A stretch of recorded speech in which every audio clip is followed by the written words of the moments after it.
Puis, quand j'ai appris les arts martiaux, je me suis dit que j'enseignerais cela aussi. Ça, c'est ma vocation. Je vais ouvrir une petite école. Voici ce que je vais faire durant toute ma vie parce que j'aime enseigner. Mais problème, plus tard quand j'ai découvert que mon professeur d'arts martiaux ne pouvait même pas payer son loyer, il se débrouillait avec très peu d'élèves, je me suis dit, j'adore les arts martiaux mais je ne peux pas gagner ma vie avec. Je ne peux pas aider ma mère avec ça. Donc ce n'est pas la peine. Et j'ai essayé plein d'autres choses encore. J'ai démarré des business, j'ai fait de la rédaction publicitaire, puis consultant et orateur. Après toutes ces différentes choses, je n'aurais jamais imaginé un seul instant faire ce que je fais aujourd'hui. CAV English Skills, les compétences essentielles pour réussir professionnellement. Des conseils pratiques en développement personnel, entrepreneuriat et indépendance financière en 40 épisodes audio. CAV English Skills, une production de CAV English Network. Salut chers auditeurs et auditrices de CAV English Skills. Vous avez fait le choix de suivre ce coaching audio intensif et nous espérons que vous en apprenez beaucoup jour après jour. Dans l'épisode précédent, vous avez appris comment vous fixer des objectifs et les atteindre effectivement. Pour atteindre vos objectifs, la carrière que vous embrassez est un facteur très déterminant. Quand il est question de réussite financière notamment, il est très important de bien déterminer le niveau de valeur dans lequel vous exercez. Les épisodes 5 et 6 de CAV English Skills ont expliqué les différents niveaux de valeur. Alors, dans ce 12e épisode de CAV English Skills, nous allons nous pencher sur cette question. Comment bien choisir votre carrière? Retrouvons à nouveau professeur Dan Lok, notre expert international en entrepreneuriat, pour un cours sur cette question essentielle. Professeur Dan Lok, beaucoup de jeunes vous posent certainement la question de savoir quelle est la bonne carrière à choisir dans leur vie. Que leur répondez-vous? Je crois que choisir la meilleure carrière est probablement la décision la plus importante que vous ayez prise parce que quand vous choisissez la mauvaise carrière, vous pouvez perdre beaucoup de temps, même beaucoup d'années. Il vous est peut-être déjà arrivé d'avoir une spécialité à l'école et vous l'étudiez pendant quelques mois ou quelques années. Tu sais quoi? Je n'aime pas vraiment cette matière. C'est parce que mes amis m'ont dit de le faire, mon père et ma mère m'ont dit de le faire, mais en fait, je déteste cela. Je n'aime pas cette matière, je n'aime pas cette école, je n'aime pas ce que j'étudie. Je ne pense pas que je vais faire carrière sur cette voie. Après, vous changez. Vous essayez autre chose, puis non, ce n'est pas ce que je voulais, puis vous changez encore. Et entre-temps, vous perdez beaucoup de temps très précieux. Laissez-moi vous partager ma propre expérience. J'aurais pu vous dire que je suis arrivé à ce niveau parce que c'est exactement comme ça que j'envisageais ma vie et que c'est ce que je voulais faire. Ce n'est pas comme ça du tout. Parce que, au tout début, tout ce que je voulais, c'était de subvenir aux besoins de ma mère. Parce que quand mon père a tout perdu, avec plus d'1 million de dettes, il ne pouvait plus nous envoyer de l'argent depuis Hong Kong à l'époque. Je suis le seul enfant de la famille et je dois prendre soin de ma mère. Tout ce que je voulais faire, oubliez la carrière. Oubliez ce que vous appelez trouver sa voie. Tout ce que je voulais, c'était de gagner de l'argent. Pour manger et avoir de quoi manger sur la table à la maison. Alors, jusqu'à ce jour, je dois dire que j'ai le meilleur boulot au monde. Je travaille quand je veux, où je veux et avec qui je veux. J'ai un style de vie incroyable. Que ce soit au niveau matériel ou dans d'autres domaines de la vie, je peux impacter la vie de tellement de personnes en tant qu'éducateur mondial.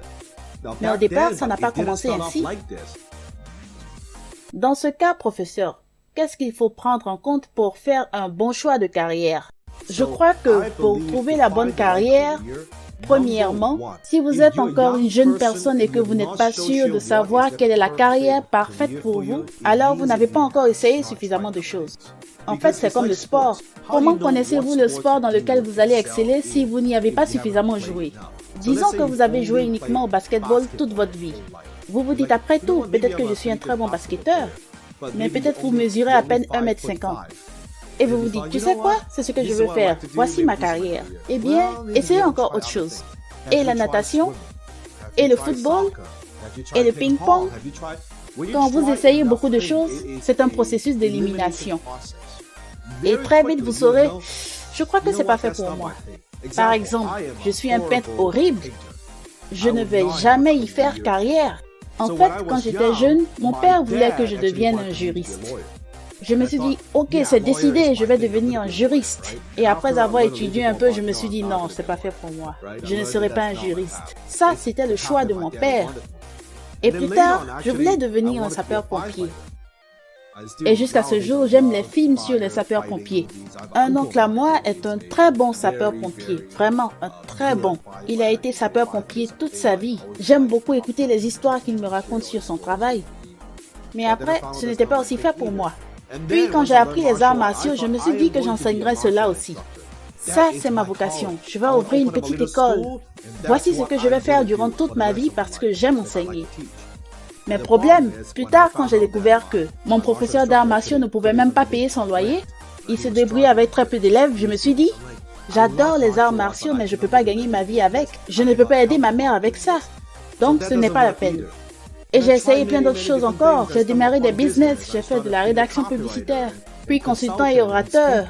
Après toutes ces différentes choses, je n'aurais jamais imaginé un seul instant faire ce que je fais aujourd'hui. C'est seulement après avoir fait tellement de zigzags et de zigzags que j'ai trouvé ma place. Vous savez, dans la vie, il est très important pour vous de trouver votre place. C'est là que vous devez être, ce pourquoi vous êtes fait. CAV English Skills. Un marathon vers la richesse. Chers auditeurs et auditrices de CAV English Skills, merci de suivre ce 12e épisode sur le thème « Comment bien choisir votre carrière ». Professeur Dan Lok, dans les cours précédents de CAV English Skills, nous avons bien compris à quel point le temps est notre bien le plus précieux et donc il ne faut surtout pas le gaspiller.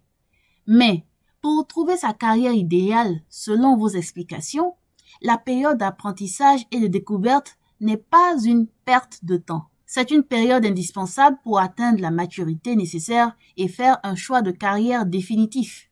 Donc, il est vraiment important de savoir identifier cette période pour ne pas justement perdre son temps.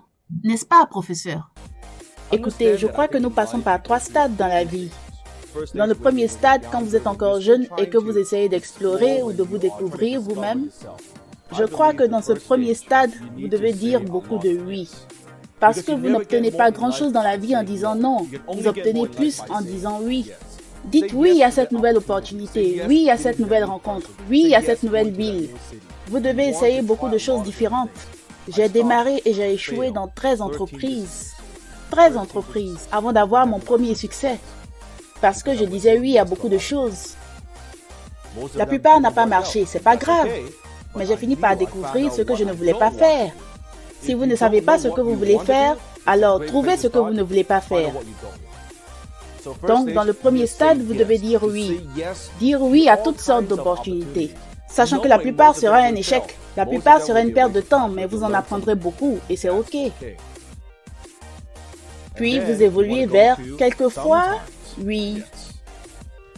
Donc, dans le deuxième stade, vous avez essayé beaucoup de choses différentes. Maintenant, vous savez ce que vous voulez, ce que vous ne voulez pas, où vous êtes bon, où vous ne l'êtes pas, vos forces, vos faiblesses. Maintenant, vous devez apprendre à dire oui quelquefois, mais pas tout le temps. Maintenant, vous êtes un peu plus sélectif. Puis, quand vous devenez de plus en plus sérieux, alors apprenez à dire non. Dites non aux autres distractions. Je suis arrivé à un point où chaque jour on me sollicite pour des opportunités, des collaborations, pour me demander de l'argent, pour me demander de l'aide, parce que je suis très célèbre sur les réseaux sociaux. Si je dis oui à tout cela, je peux rester concentré? Mais non! Même si je dis oui quelquefois, je peux rester concentré? Mais non! Je dois dire non à 99,99% de choses qui se présentent sur mon bureau à ce stade de ma carrière. Parce que je sais ce que je veux, je connais mon modèle d'affaires. Je connais mes valeurs et ce que je veux faire ou pas de mon temps. Parce que mon temps est précieux, donc j'apprends à dire non. Nombreux sont ceux qui ont trouvé ce dans quoi ils excellent. Cependant, ils n'arrivent pas à être indépendants financièrement. Alors, professeur Dan Lok, comment justement concilier carrière et indépendance financière? Comment avoir la carrière de ses rêves et l'argent en même temps? Je crois ceci et tout le monde n'est pas d'accord avec moi. Je crois que si dans votre carrière, vous vous concentrez sur « je veux faire ce que je veux », vous souffrirez financièrement. Vous devez vous débarrasser des soucis financiers dans un premier temps, afin d'avoir plus de choix, afin d'investir cet argent en vous. Gagnez de l'argent d'abord, c'est ce que j'ai fait. Je ne poursuivais pas ma passion, je ne faisais pas ce que je voulais. Je voulais tout simplement gagner ma vie. Donc d'abord, le profit. Si votre carrière peut vous faire gagner de l'argent, si vous pouvez y gagner une somme d'argent colossale et de façon honnête, alors commencez avec. Vous savez, dans la culture asiatique comme dans la culture chinoise, les Chinois ne parlent pas beaucoup de passion. Ils travaillent de longues heures. Quand vous allez en Asie, ils travaillent pour gagner de l'argent. En Amérique du Nord, c'est un peu l'opposé. Quand je suis arrivée au Canada, les gens sont plus du genre « je veux découvrir ma vocation, je veux découvrir mon don ». C'est vrai que je souffre financièrement, mais je veux découvrir mon don. En Asie, tu parles à des Asiatiques, ils te disent « fais ce qui te rapporte le plus d'argent ». Rien de bon ou mauvais entre ces deux philosophies. Mais pour moi, d'abord le profit. Cherchez à gagner de l'argent pour vous débarrasser des soucis d'argent et vous concentrer sur le plus important, retrouver votre temps. Ensuite, quand vous gagnez beaucoup d'argent, si vous trouvez aussi quelque chose qui vous passionne, ce serait bien. Vous pouvez associer le profit et la passion. Exemple, quand j'ai découvert que j'aimais enseigner et parler, ok, ça me passionne. J'ai appris, étudié et maîtrisé le métier. Je me suis améliorée et je gagne beaucoup avec. Et les gens me paient beaucoup d'argent pour le faire. C'est mon passe-temps, c'est ma passion, c'est ce que j'adore faire. Ça ne m'épuise pas. Je peux rester sur scène pendant des jours, parler sans aucun script, parce que ça y est, c'est ma passion. Et quand vous associez passion et profit, devinez quoi? Ça fait plus de profit. Parce que vous aimez ce que vous faites. Et quand vous aimez ce que vous faites, vous devenez encore meilleur.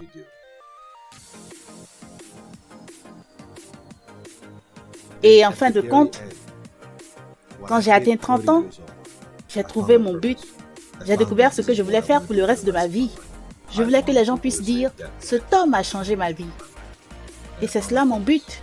C'est pourquoi je fais ce que je fais aujourd'hui. Je peux associer mon but à ma passion et faire beaucoup de profit, le tout en un. Et j'en suis très reconnaissant. J'ai trouvé ma carrière idéale. Mais ma carrière n'est pas forcément votre carrière. Mais commencez par le profit. Et peut-être dans cela, vous allez trouver votre passion. Et quand vous en venez à savoir que cette passion peut devenir votre but, si jamais vous arrivez à ce niveau, vous êtes une personne très chanceuse. Je suis une personne très chanceuse. Quand je peux vivre chaque jour à vivre mon but, suivre ma passion et aussi gagner beaucoup d'argent, la vie ne peut pas être mieux que ça. C'est ce que je vous recommande. C'est ce que vous devez faire. Personne ne peut vous le dire, je ne peux pas vous le dire, vous devez trouver vous-même votre chemin. Mais je viens de vous recommander comment bien choisir votre carrière. C'est tout pour ce deuxième épisode de CAB English Skills. Comment bien choisir votre carrière. Jusqu'ici, vous avez étudié ce qui attire vraiment l'argent et vous venez de voir comment bien choisir votre carrière. Les carrières sont multiples. Footballeurs, mécaniciens, avocats, entrepreneurs, journalistes, artisans, artistes musiciens, comptables, cinéastes et la liste est bien longue. En fin de compte, peu importe la carrière que vous choisissez de suivre, ce n'est qu'un moyen pour vous permettre d'accomplir votre but dans la vie. Cet épisode 12 marque la fin du deuxième chapitre de CAB English Skills. CAB English Skills, c'est l'école de la richesse. Vous êtes à cette école parce que vous voulez suivre une carrière financièrement rentable et qui vous rend heureux. Alors, réfléchissez à cette question du prochain épisode qui ouvre le troisième chapitre de CAB English Skills. La richesse est-elle un processus ou un événement ponctuel? Merci de nous avoir suivis. À la prochaine!